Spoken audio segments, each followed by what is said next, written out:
Hi, I'm Christi Friesen, and thanks for joining me here at Fire Mountain Gems and Beads Jewelry Making Studio. I wanted to explain a little bit about mixing polymer clay. I've alluded to that in the basics video, which of course, if you haven't seen that yet, stop right now, go watch that, then come back. This will make a lot more sense. But the color mixing is one of the things about polymer that's just great. Scrap clay is your favorite on this kind of thing. It's my favorite anyway. I think it'll be yours as well. So what I've got here is a bunch of scraps from other projects, little bits of color. The fun thing is you never quite know what you're going to get.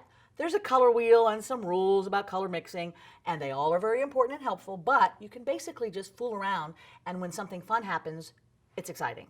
All right, so I'm going to take the scraps. I'm going to wad them up, because that's what I do with scraps, just wad them. And what I'm doing is I'm flattening it out because it's going to go in the color conditioning machine, which is really a pasta machine. Don't tell anybody, all right?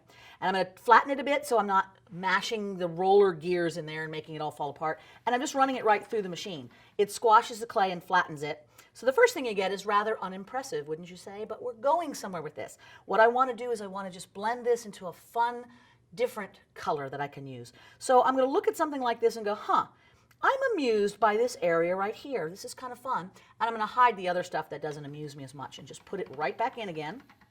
Doesn't matter which direction you put it in.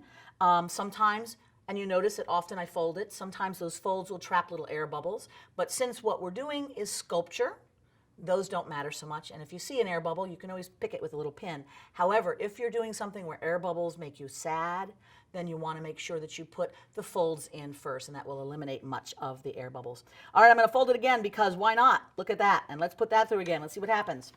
I like to call this a look at blend because you have to look at it each time, and eventually you go, oh, look at that. Doesn't that look like a sunset? It's so lovely. And then you've got something to play with. Isn't that fun? So have fun mixing. It's a brave new world of fun polymer fun out there, and you know you want a part of it. So thank you for joining me over here at Fire Mountain Gems and Beads Jewelry Studio. And you can find polymer clay so that you can get mixing like crazy on firemountaingems.com.